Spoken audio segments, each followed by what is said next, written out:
All he knows is there's an open lane right here with his dominant hand, and his defender is coming this way, away from the ball. Here's a fun fact I learned about Micaiah Hebert today. He does his laundry on Fridays. Look at that spin cycle from the quarterback, gets it into Rocketshaw territory. But the Vols led at the break thanks to this man right here, Santiago Vescovi, with a finish smoother than a Kentucky bourbon. He had 16. How about Will Bednar tonight? No hits allowed through 6 innings of work. 47 pitches to get out of the first 2 innings, and he just hits cruise control after that. About 2 hours ago, all of these seats in front of me, to my left, to my right, and behind me, almost to the top of this section and the one to my left, were full of hockey fans here in South Mississippi waiting to hear the words that they've been waiting for years to hear. Hockey is coming back. Since then, here's the amount of interceptions Cade Crosby has thrown. Not a single interception in 2 months of football. This team is running itself like a Fortune 500 company right now. Week 1 for Southern Miss certainly looked different with no tailgating and only 25% seating capacity. But not even a full stadium would have changed the stunned silence as 12.5-point underdog South Alabama took down the Golden Eagles 32-21.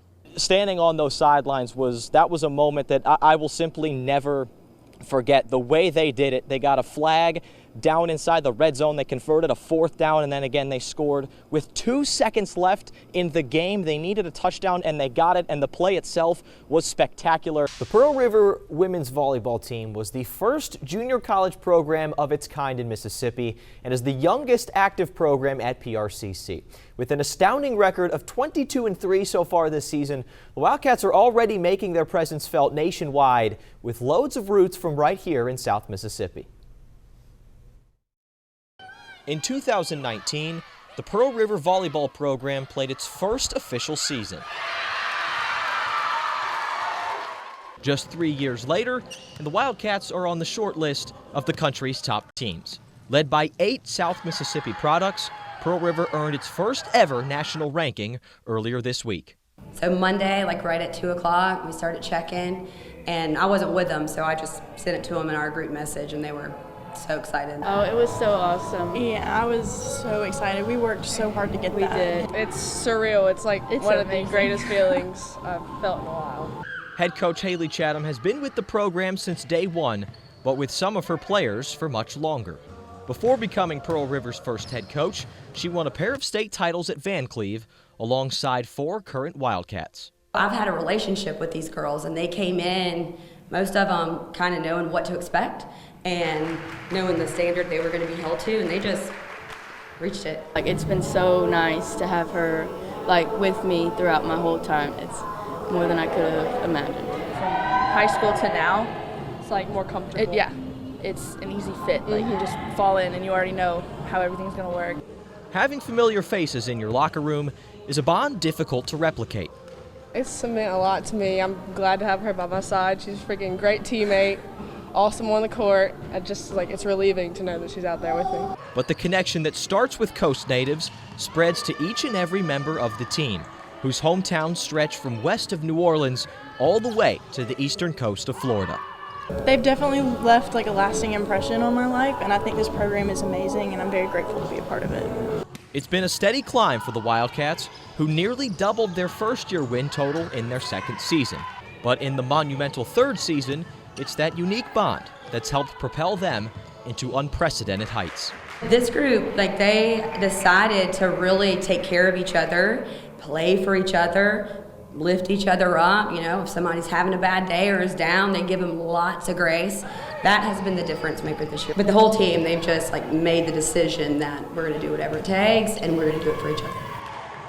When former Gulfport player Leonard Bennett saw how tough it became for some of South Mississippi's finest basketball stars to play accessible AAU ball, he took matters into his own hands and helped put a team right in our backyard. I think it's hard on the parents to try to drive to Louisiana every weekend, try to drive to Jackson every weekend, try to drive to Alabama every weekend. We all just got together and said, man, let's just do it right here on the coast, because we have enough talent right here on the coast to do it. So, you know, if any kid want to come out and play, you don't have to go to those different venues to play. And what better person to help start a team than former Admiral and LSU standout turned pro, Mahmoud Abdul-Rauf.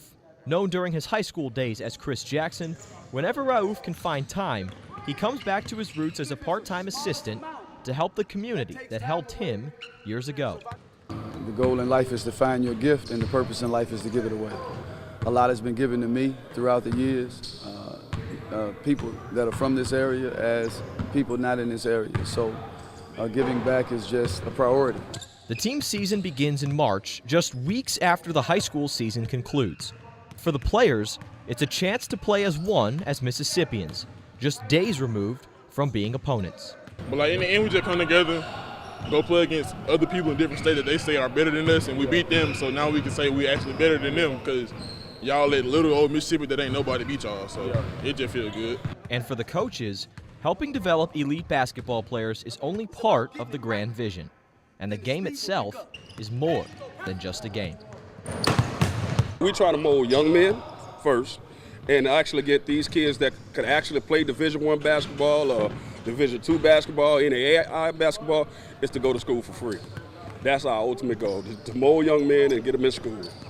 Having them understand that basketball is a tool and that there's carryovers to everything and all the things, whether sacrifice, networking, teamwork, those are things you're going to need in everything you do in life. And so having them understand that, and so when they get it, that's what's most rewarding.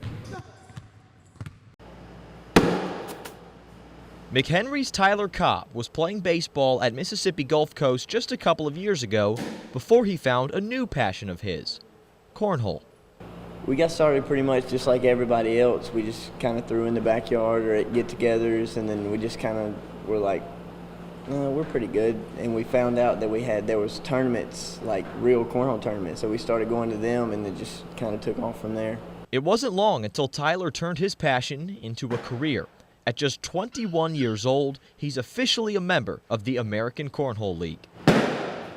In the ACL, you get points by like winning regionals and stuff like that. And I won a few regionals and got good points. Then we went to our conference tournaments, which is like at a bigger stage. I did good at those, and then we went to the World Championships last August, and that's where I qualified to be a pro. In his first year as a pro, Tyler won the ACL Pro Shootout Doubles Championship in early June. On the way, and he hits the airball, but he can't drag it in, and Cobb wins. Prior to traveling for tournaments, Tyler had never flown on an airplane before. But his newfound love changed that, and he's become close friends with his teammates and his competitors. I have friends all over the place. I mean, from one end of the United States to the other. You don't go to many cornhole tournaments and meet many people that you don't like. Everybody, they're good people, but at the same time, they like to be serious about it. They're not just messing around, and I think that's what I like about it the most. The first chapter of his career has been wildly successful. How many chapters of it are left? Well, he's not so sure. But no matter how long the book ends up being, he'll be perfectly content.